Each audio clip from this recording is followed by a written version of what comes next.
Okay, अस्सलाम वालेकुम।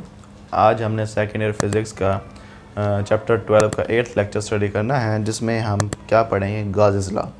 तो गाउस लॉ दरअसल होता क्या है, ये एक लॉ है जिसके ज़रिए हम किसी क्लोज सरफेस में से अगर उसके अंदर इंक्लोज किया हुआ क्लोज सरफेस ने एक चार्ज को, तो उसमें हम उसका फ्लक्स मालूम कर सकते हैं through the close surface.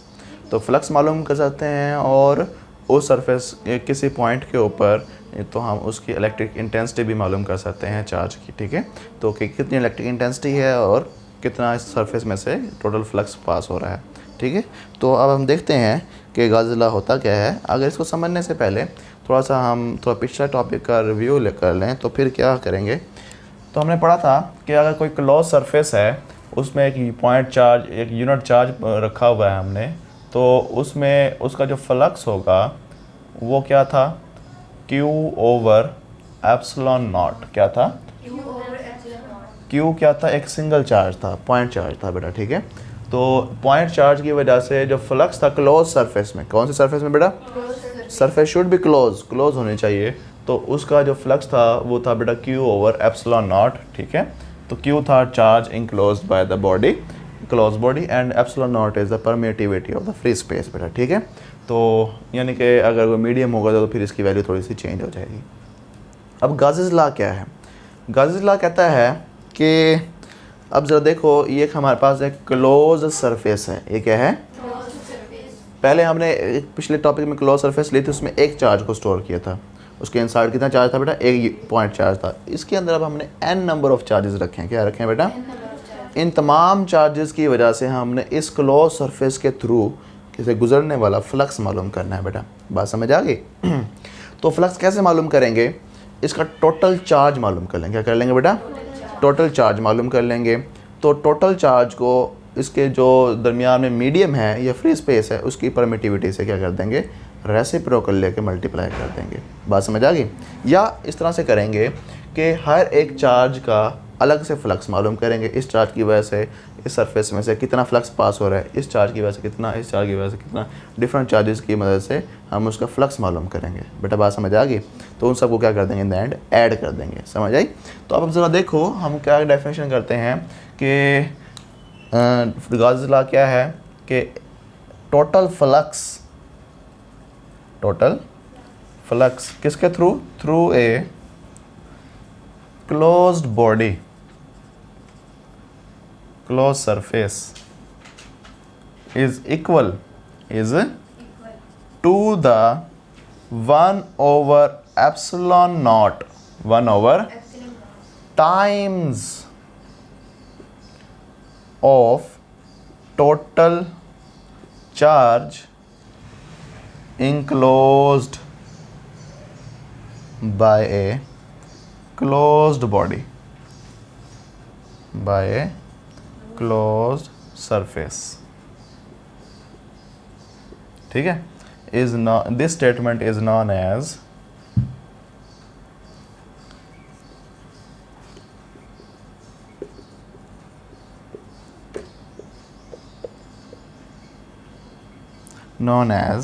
Gauss law.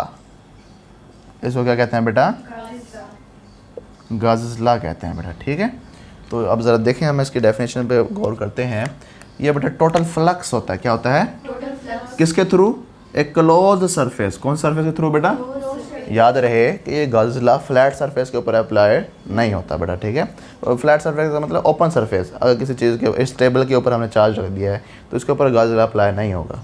Gauss law कहाँ अप्लाई होगा कि कोई क्लोज सरफेस हो, बेशक वो क्यूब हो हमारे पास, बेशक वो हमारे पास सफ़ेयर हो, फुटबॉल हो, या कोई भी चीज़ हो, तो उसके अंदर बेटा हम क्या कर सकते हैं, गाउस लॉ को अप्लाई कर सकते हैं। जिसके बॉडी के अंदर चार्ज मौजूद हो, जिस बॉडी के अंदर चार्ज मौजूद, यानी जिसके अंदर हम चार्ज रख सकते हैं, उसके ऊपर हम गाउस लॉ अप्लाई करेंगे। ठीक है, तो फ्लक्स कितना होगा total? 1 over epsilon not time, 1 over times का मतलब क्या होगा? मल्टीप्लाई होगा। क्या होगा बेटा? बात समझ आ गई? तो total charge enclosed bye a close surface, एक क्लोज सरफेस ने टोटल कितना चार्ज इंक्लोज किया, अपने अंदर समाया हुआ है उसको हम मल्टीप्लाई कर देंगे 1/ε0 के साथ, तो हमारे पास क्या आ जाएगा बेटा, बात समझ आ गई। तो ज़रा देखिएगा, अगर हम इसकी मैथमेटिकल एक्सप्रेशन मालूम करें,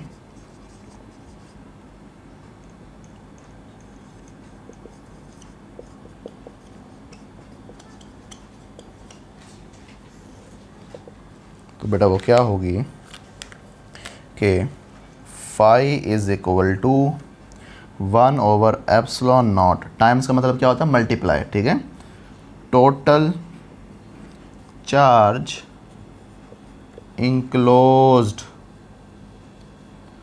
by a closed surface। बात समझ आ गई? नहीं आई तो फ़ौरन पूछ लो। Total charge enclosed by a closed surface, तो हम इसको इस तरह लिख सकते हैं, phi is equal to 1/ε0 multiply Q. Total charge को हमने कैपिटल क्यू से रिप्रेजेंट कर दिया बेटा। बात समझ आई? तो अब ज़रा देखो, अब हमने ये फार्मूला डिराइव करना है। अगर तो आ जाता है ये शॉर्ट क्वेश्चन, क्या आता है बेटा, तो आप ये लिख देंगे, यहाँ तक आपके 2 नंबर पूरे हो जाएंगे। अगर आता है ये लॉन्ग क्वेश्चन तो नहीं आएगा, कभी कभार पूछ लेता है आपसे कि ड्राइव करें, ये फार्मूला ड्राइव करें, ठीक है, तो फिर उसके ड्राइव करने का तरीका मैं बताता हूँ आपको। अब ज़रा देखिएगा कि हमने एक कंसिडर कर लें, एक क्लोज सरफेस ले लिया। क्या ले लिया बेटा, क्लोज सरफेस ले लिया, ठीक है। तो क्लोज सरफेस का जो टोटल फ्लक्स है, टोटल फ्लक्स की अगर बात करें, वो बराबर है बेटा फाई के। किसके बराबर है? और हर एक चार्ज की वजह से जो फ्लक्स है उसको कहेंगे phi 1 plus phi 2 plus phi 3 up to so on phi n। बेटा बात समझ आ गई? क्योंकि हमारे पास कितने चार्जेस हैं बेटा, n चार्जेस हैं बेटा। समझ आ गई? तो अब ज़रा देखो, हमें पता है कि एक क्लोज सरफेस के फाई 1 चार्ज 1 का जो फ्लक्स है Q1 का, वो क्या होगा, phi 1 is equal to Q1/ε0 इस फार्मूले के मुताबिक। बेटा बात समझ आ गई? एक चार्ज की वजह से जो फ्लक्स होगा वो क्या होगा, Q1/ε0। इसी तरह चार्ज 2 की वजह से फ्लक्स क्या होगा बेटा, फाई 2, और वो किसका फार्मूला होगा बेटा, Q2/ε0। इसी तरह चलते जाएंगे, Q3 की वजह से Q3/ε0, और Qn की वजह से बात करेंगे तो फाई n होगा और Qn/ε0। बेटा बात समझ आ गई? अब ये values phi 1, phi 2, phi 3, phi n की वैल्यूज़ हम यहाँ पे पुट कर देंगे बेटा, ठीक है। तो हम ये कह देंगे कि भाई phi is equal to, phi 1 की जगह पे Q1/ε0 प्लस फाई 2 की जगह पे Q2/ε0, फाई 3 की जगह पे Q3 plus up to so on Qn/ε0। अब बेटा ज़रा देखो कि इनमें कोई चीज़ कॉमन है। क्या कॉमन है बेटा, 1/ε0 कॉमन है। क्या बेटा, फाई इज इक्वल टू 1/ε0। इधर क्या बचा, Q1 plus Q2 plus Q3 plus up to so on Qn। बात समझ आ गई? तो अब ज़रा देखो, यहाँ मैं करता हूँ कि ये क्या है, ये तो वो चीज़ आ गई है कि जो चार्ज, टोटल चार्ज इस बॉडी ने इंक्लोज किया हुआ अपने अंदर, उनका सम आ गया बेटा। चार्जेस का क्या आ गया, सम आ गया। तो ये चार्ज क्या कहलाएगा, टोटल चार्ज। क्या कहलाएगा बेटा, अब ये चीज़ बन गई, total charge enclose by a close surface, ठीक है। तो हम लिखेंगे कि phi is equal to 1/ε0 into total charge enclosed by a closed surface. बेटा बात समझ आ गई? अगर हम इस टोटल चार्ज को क्या कह दें, कैपिटल क्यू कह दें, तो ये क्या बने, 1/ε0 मल्टीप्लाई कैपिटल क्यू। तो ये हमने क्या कर लिया बेटा, गाउस लॉ को ड्राइव कर लिया, उस एक्सप्रेशन को, Q/ε0। बात समझ आ गई? तो हमें यहाँ से फिर पता चल गया कि जो फ्लक्स है वो किस चीज़ पर डिपेंड करता है, एक तो चार्ज पर, टोटल चार्ज कितना है बॉडी के अंदर, और बेटा उसके दरमियान मीडियम क्या है, जिस पॉइंट के दरमियान हम फ्लक्स मालूम कर रहे हैं, और एरिया के दरमियान और चार्ज के दरमियान, उनके दरमियान आपस में क्या है, मीडियम क्या है। अगर तो फ्री स्पेस है तो फिर बेटा हम क्या लिखेंगे, ε0। अगर कोई और मीडियम है तो हम लिखेंगे εr, रिलेटिव परमिटिविटी यूज़ करेंगे बेटा, ठीक है, जो हमने पहले टॉपिक में पढ़ी थी, ठीक। अब हम देखेंगे कि हम गाउस लॉ कैसे अप्लाई कर सकते हैं। क्या कर सकते हैं, कैसे अप्लाई कर सकते हैं। अब इसकी आती हैं एप्लीकेशंस। क्या आती हैं बेटा, एप्लीकेशन 3 है। कितनी एप्लीकेशन है, very important application long question के एतबार से भी और शॉर्ट क्वेश्चन के एतबार से भी और MCQs के एतबार से भी बेटा, ठीक है। अच्छा, क्वेश्चन क्या आता है, state Gauss's law and discuss its two application, या कोई एप्लीकेशन का वो नाम बता देता है कि इसको एक्सप्लेन करो और गाज़िस लॉ को डिफ़ाइन करो। तो ये लॉन्ग क्वेश्चन में भी आ सकता है और शॉर्ट में भी आ सकता है बेटा, ठीक है। अब देखते हैं हम कि गॉसियन सरफेस क्या होती है। तो क्यों पढ़ रहे हैं हम पहले इसको, क्योंकि हमने इसको अब अप्लाई इसको यूज़ करना है गॉसियन सरफेस, इसलिए हम पहले इसको पढ़ रहे हैं ताकि हमें थोड़ा सा पता हो। Gaussian surface is an imaginary close surface, ये ख्याली फ़र्जी एक क्लोज्ड सरफेस होती है बेटा। क्या होती है, क्लोज सरफेस होती है। इसकी कोई शेप नहीं होती, हम अपनी मर्ज़ी की शेप में इसको बना सकते हैं। बात समझ आ गई। पहली बात तो ये एक इमेजिनरी और क्लोज सरफेस होगी, और दूसरी बात बेटा है क्या कि इसकी आर्बिट्रेरी शेप होगी, जो मर्ज़ी शेप हम इसकी बना सकते हैं, ठीक है। तीसरी बात, ये उस पॉइंट से पास होती है जिस पॉइंट के ऊपर हमने इलेक्ट्रिक फील्ड इंटेंसिटी को क्या करना होता है बेटा, मालूम करना होता है, डिटरमाइन करना होता है। बात समझ आ गई। क्या तीन बातें मैंने की हैं, एक तो बेटा ये क्या होगी, इमेजिनरी क्लोज सरफेस होगी, दूसरा इसकी शेप जो होगी आर्बिट्रेरी शेप होगी, फर्जी शेप होगी, जो मर्ज़ी शेप बना ले हम इसकी, और तीसरी बेटा बात यह है कि उस पॉइंट से पास होगी जिसके ऊपर हमने इलेक्ट्रिक फील्ड इंटेंसिटी को मालूम करना है या इलेक्ट्रिक फ्लक्स को मालूम करना है बेटा। बात समझ आ गई। तो अब ज़रा देखते हैं, इसको डिफ़ाइन करते हैं। The imaginary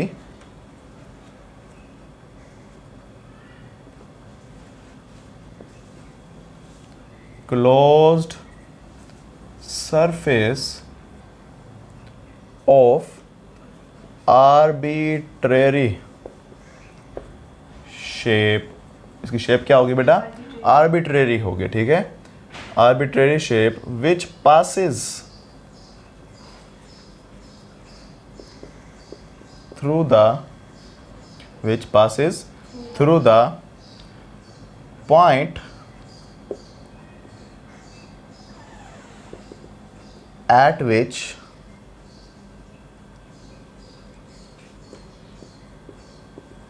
electric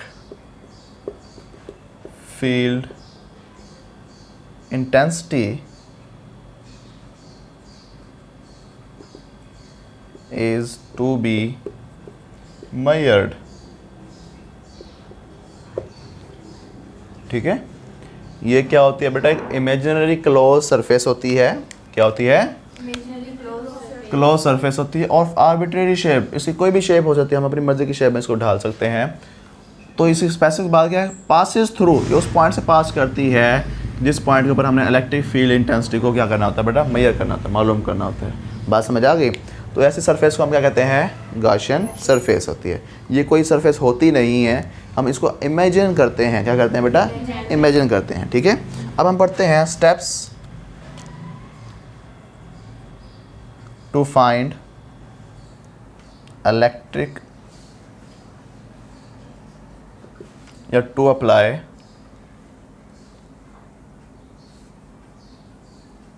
गाज़िस law. गाज़िस law को अप्लाई करने के लिए हम ये कुछ स्टेप्स बेटा हैं वो करेंगे। 4 स्टेप्स होंगे। कितने स्टेप्स होंगे, 4 स्टेप्स होंगे, 4 स्टेप्स होंगे। तो हम कहेंगे कि भाई कितने स्टेप्स हैं, 4, ठीक, जो कि हम अप्लाई करते हैं। सबसे पहला काम बेटा, सबसे पहला काम है कंस्ट्रक्ट द गॉसियन सरफेस। क्या करेंगे बेटा,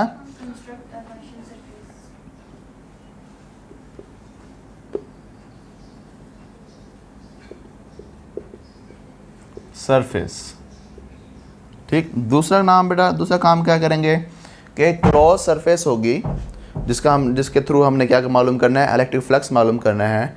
उसने जितना चार्ज इंक्लोज किया हुआ है, जितना चार्ज अपने अंदर समाया हुआ है, अपने ऊपर नहीं, अपने अंदर सेंटर में जो चार्ज है, वो चार्ज की अमाउंट मालूम करनी है। क्या मालूम करनी है, find the total charge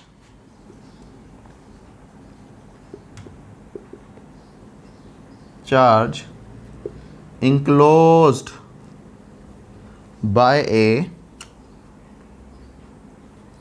closed surface. बेटा बात समझ आ गई। तीसरी बात बेटा, ठीक है, तीसरी बात क्या होगी कि हम क्या मालूम करेंगे, इलेक्ट्रिक फ्लक्स मालूम करेंगे। क्या मालूम करेंगे, इलेक्ट्रिक फ्लक्स मालूम करेंगे। फाइंड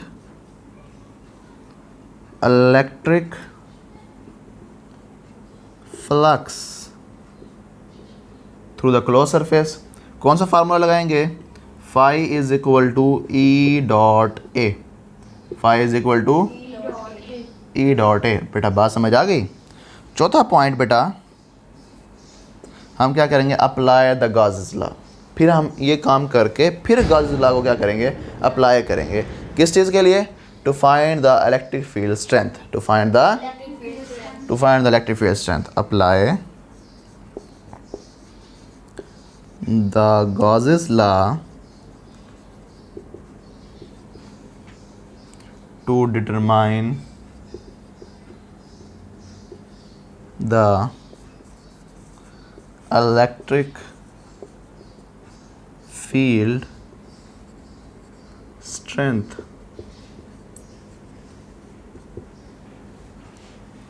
बात समझ आ गई? तो हमने कुछ पॉइंट यहाँ पे लिखे हैं, उनको मैं रिवाइज करता हूँ। सबसे ये किस लिए है बेटा? गॉसेस लॉ को अप्लाई करने के लिए। गॉसेस लॉ क्यों अप्लाई करते हैं? दो काम हम कर सकते हैं गॉसेस लॉ के ज़रिए, लेकिन हम यहाँ पे कर रहे हैं एक काम। दो काम क्या है बेटा? एक तो हम इलेक्ट्रिक फ्लक्स की वैल्यू मालूम कर सकते हैं, वो फार्मूला जो हमने लिखा phi is equal to Q over epsilon naught. दूसरा हम इलेक्ट्रिक फील्ड इंटेंसिटी की वैल्यू मालूम कर सकते हैं। क्या कर सकते हैं?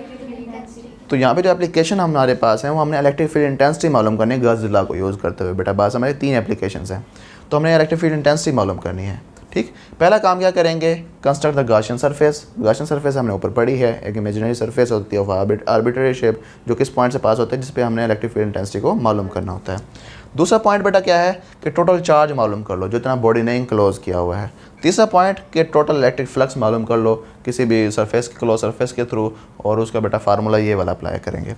और चौथी बात बेटा कि गॉसेस लॉ अप्लाई कर दें, किस लिए? To determine the electric field strength, electric field strength को मालूम करने के लिए।